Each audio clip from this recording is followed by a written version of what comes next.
Hello friends, welcome back to Amrita Academy. So in today's video we will discuss about some daily use English sentences and vocabulary also.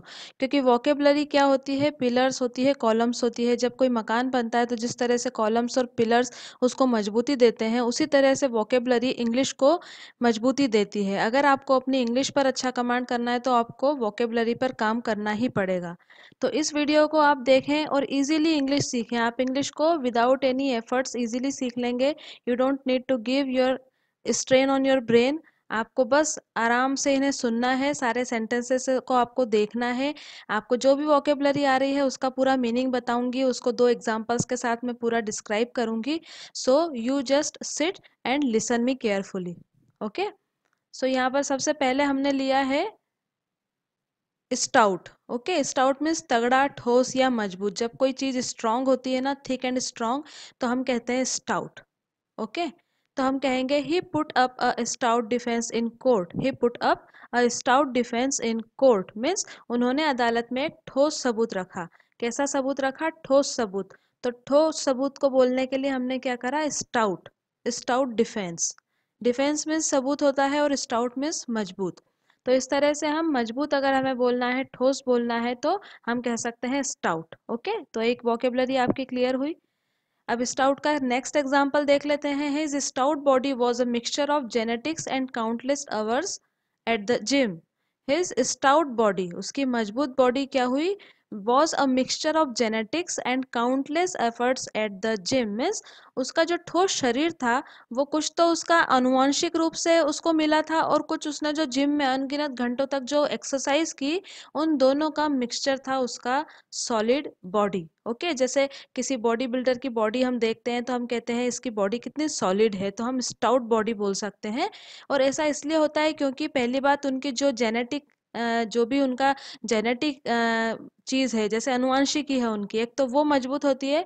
Second, वो जो gym में इतना अनगिनत घंटों तक मेहनत करते हैं, ये दोनों चीज़ों का नतीजा होता है उनकी स्टाउट बॉडी. सो आप स्टाउट बॉडी की तरह से याद रख सकते हैं कि जब किसी का शरीर मजबूत होता है, मसल्स स्ट्रांग होती हैं, तो हम कह सकते हैं इस body is very stout. Okay, next word is Indeed. Indeed means वास्तव में या सचमुच.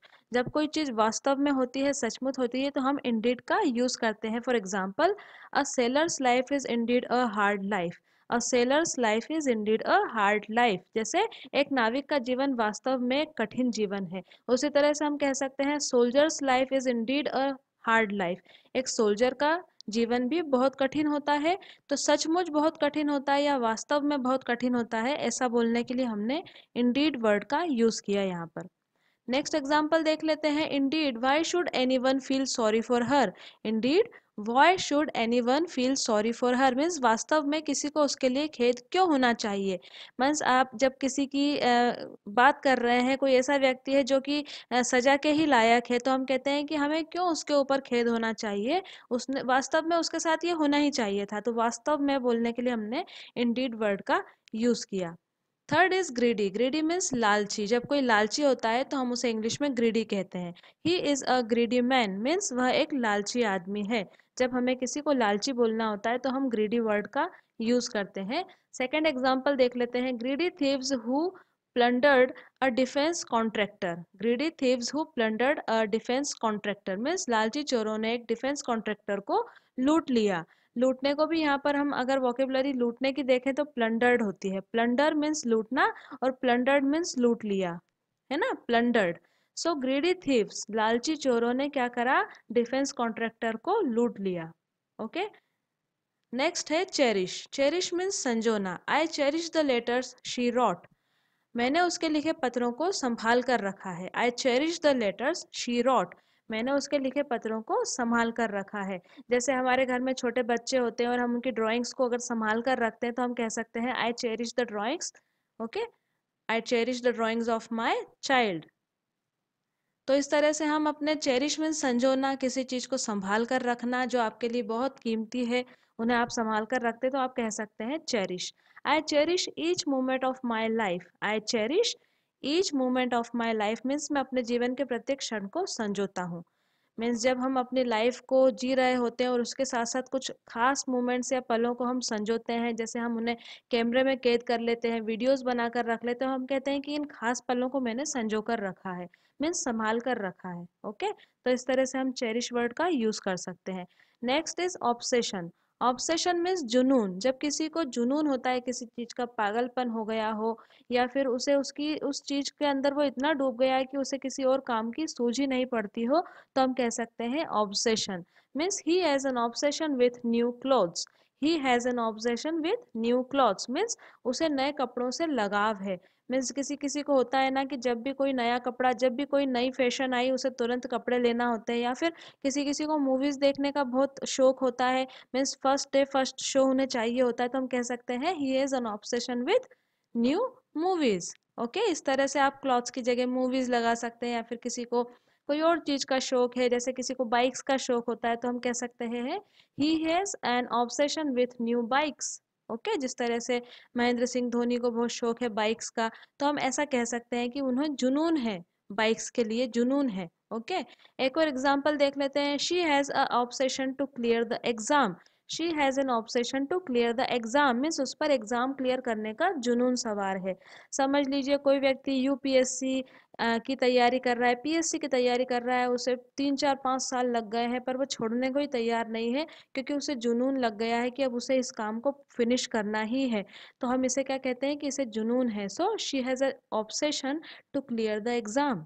Okay, now the next word is revenge. Revenge means बदला। उसमें बदला लेने की भावना थी, means he had a feeling of revenge. He had a feeling of revenge. Revenge means बदला लेना, प्रतिशोध। Okay, I will take revenge for my insult. I will take revenge for my insult means मैं अपनी बेइज्जती का बदला लूंगा। मैं अपनी बेइज्जती का बदला लूंगा। तो बदला लेने के लिए हमने फिर से यहाँ पर क्या यूज किया, revenge. Okay, seventh word is circumstances means परिस्थिति, circumstances. Circumstances are not in my favour. Circumstances are not in my favour means परिस्थितियां मेरे पक्ष में नहीं है। Situations are not in my favour. Situation या सर्कमस्टेंसेज एक ही चीज होती है, they are the synonym of each other. आप सर्कमस्टेंसेज या फिर सिचुएशंस कुछ भी यूज कर सकते हैं, उससे आपकी वोकेबलरी स्ट्रांग होती है। आप डिफरेंट डिफरेंट टाइप से वर्ड्स को यूज करिए, your vocabulary will become more better day by day. Okay, so परिस्थितियां मेरे पक्ष में नहीं थी, इस तरह से हमने सर्कमस्टेंसेस का यूज किया। नेक्स्ट एग्जांपल इस परिस्थिति खराब होने के कारण उसने पैसे चुराए। क्यों पैसे चुराए, क्योंकि उसकी परिस्थिति खराब थी। He stole money due to bad circumstances. He stole money, stole means चुराया, क्या चुराया, पैसा, ड्यू टू बैड सर्कमस्टेंसेस, उसकी खराब परिस्थिति के कारण।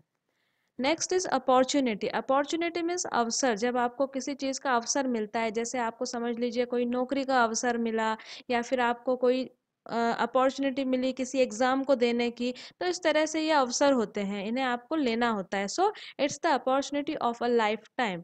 It's the opportunity of a life time means यह जीवन भर का अवसर है। जब हमें अवसर से रिलेटेड कुछ सेंटेंस बोलने होते हैं, तो हम अपॉर्चुनिटी वर्ड का यूज करते हैं।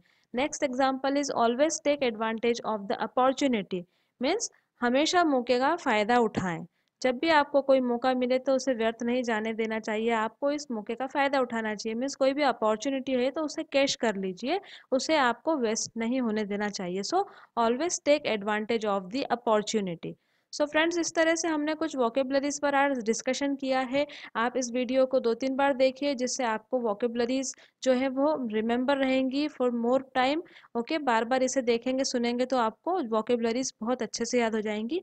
डेली 8 AM पर मेरा न्यू वीडियो पब्लिश हो जाता है, जिसमें मैं बहुत सारे new daily use English sentences को बताती हूँ, उसमें मैं बहुत सारे वोकेबलरीज पर डिस्कशन करती हूँ। सो इस तरह से आप अगर मेरे वीडियोज़ को डेली देख रहे हैं, फॉलो कर रहे हैं, तो डेफिनेटली आपको जो वोकेबलरीज हैं बहुत स्ट्रांग होने वाली हैं। डेली यूज इंग्लिश सेंटेंसेस आपको आ जाएंगे, बहुत सारे कॉन्वर्सेशंस पर आपको कमांड आ जाएगा। सो डेली मेरे वीडियोस को देखिए, 8 AM पर डेली न्यू वीडियो पब्लिश हो जाता है, उसे जरूर देखिए। Thank you very much for watching this video. Friends, if you like this video, give it a thumbs up by clicking the like button, and remember to subscribe this channel by clicking the subscribing button to get my latest lessons right here on YouTube. Happy learning, and I will see you in another lesson soon. Till then, bye, take care, and have a nice day.